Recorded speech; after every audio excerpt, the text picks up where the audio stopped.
Welcome back to my channel. ఈ రోజు దైవేశ్చ అనే కథ వినండి. ఒక వీధులు ఊడ్చే వ్యక్తికి రోజూ పనిచేసి చేసి ఆ పనిమీద విసుగొచ్చింది. ఊడ్చే చోట రోడ్డు పక్కన ఓ గుడి ఉంటే ఆ మెట్లపైన కూర్చుండి ప్రతిరోజూ, ఓ దేవుడా, నువ్వు రోజూ హాయిగా పూజలందుకుంటూ ఉంటావు. నా బతుకు చూడు ఎంత కష్టమో. ఒక్కరోజు నా పనిని నువ్వు చెయ్యి, నీ పనిని నేను చేస్తా అని దేవుడితో మొరపెట్టుకునేవాడు. అయినా దేవుడు ఏమీ స్పందించలేదు. రోజూ ఇలాగే అంటూ కొన్నాళ్ళకి విసిగిపోయి, నా పని చేయటం ఆ దేవుని వల్ల కూడా కాదు, అంత శక్తి ఆయనకుంటే గనక ఈపాటికి ఎప్పుడో స్పందించేవాడు అని సవాలు విసిరాడు. దేవుడు కూడా ఇతని మాటలు విని విని ఓ రోజు సరేనన్నాడు. నా పని నువ్వు చేయి, నీ పని నేను చేస్తా, కాని ఒక్క షరతు అన్నాడు దేవుడు. షరతు ఏమిటంటే, నీ ముందుకొచ్చిన భక్తులు ఎవరేమన్నా నువ్వు మాత్రం ఎట్టి పరిస్థితుల్లోనూ స్పందించకూడదు, నోరు మెదపకూడదు అన్నాడు దేవుడు. సరే అన్నాడు మనోడు. తెల్లారేసరికి మనోడు దేవుడి స్థానంలో కూర్చున్నాడు. కాసేపటికి ఓ ధనిక భక్తుడు వచ్చాడు. దేవుడా, నేను మరో కొత్త వ్యాపారం మొదలు పెడుతున్నాను. ఇబ్బడి ముబ్బడిగా లాభాల వర్షం కురిపించు అంటూ ముందుకు వంగ దండం పెట్టాడు. దాంతో ధనవంతుని ముందు జేబులోని పర్సు కింద పడిపోయింది.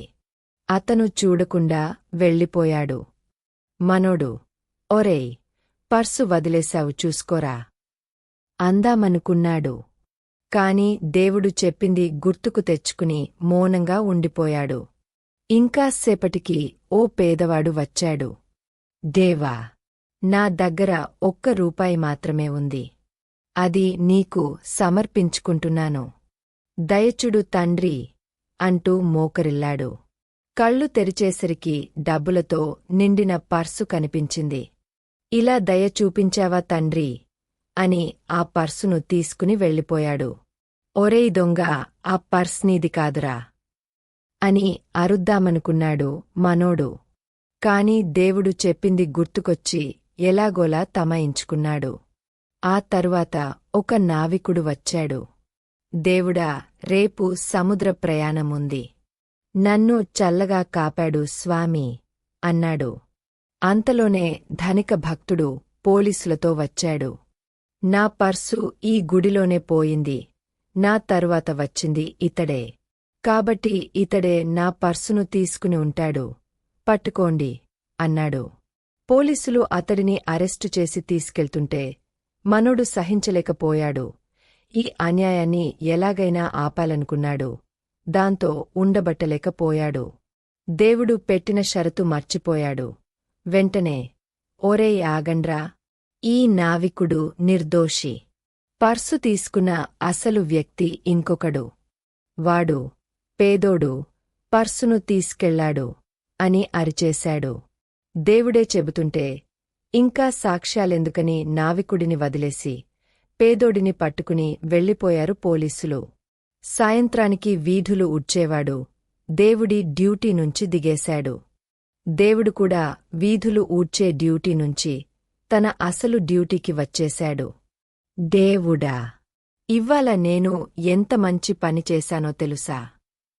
నేను ఒక నిర్దోషిని అరెస్టు కాకుండా కాపాడాను, ఒక దోషిని అరెస్టు చేయించాను అన్నాడు మనోడు పెద్దతోపులా. ఎంత పని చేశావోయ్! నిన్ను అసలు స్పందించొద్దన్నాను కదా, ఎందుకలా చేశావు అన్నాడు దేవుడు నిష్ఠురంగా. అదేమిటి దేవుడా, మంచిపని చేసిన నన్ను నువ్వు మెచ్చుకుంటావనుకున్నాను అన్నాడు వీధులు ఊడ్చేవాడు బాధగా. అప్పుడు దేవుడు మాట్లాడుతూ, ధనవంతుడు వ్యాపారంలో మోసాలు చేసిన మహాపాపాత్ముడు. వాడు అందరినీ దోచుకుంటాడు. వాడి డబ్బు కొంత పేదోడికి అందితే ధనవంతుడికి కొంచెమైనా పుణ్యం వస్తుందని నేనే ఇదంతా చేయించాను. అలాగే ఆ పర్స్లోని డబ్బులతో పేదోడి కష్టాలు కొన్నైనా తీరేవి. వాడు కొన్నాళ్లైనా ఆకలి దప్పులు లేకుండా ఉండేవారు. ఇక నావికుడు తెల్లారితే సముద్రయానం చేయబోతున్నాడు. విధి లిఖితం ప్రకారం రేపు సముద్రంలో పెను తుఫాను వచ్చివాడి పడవ మునిగా అందరూ చనిపోతారు. అదే నావికుడు అరెస్టై జైల్లో ఉంటే సముద్రయానం ఆగిపోయేది. వాడితో బాటు ఇంకొందరు ప్రయాణికులు కూడా బతికిపోయేవారు. ఇప్పుడు చూడు. పేదోడు జైల్లో ఉన్నాడు. ధనికుడు పాపాలు చేస్తూనే ఉన్నాడు. నావికుడు చావబోతున్నాడు. ఎంత పని చేశావయ్యా నువ్వు? అన్నాడు దేవుడు. దేవుడి ప్రణాళిక ఏమిటో ఎవరికీ తెలియదు. కష్టంలా కనిపించేది వాస్తవానికి మేలు చేయొచ్చు. తప్పులా కనిపించేంది నిజానికి ఒప్పై ఉండవచ్చు. ఆయన ఆలోచనల లోతు, అవగాహన ఎత్తు అందుకోవడం మానవ మాతృలకు సాధ్యం కాదు.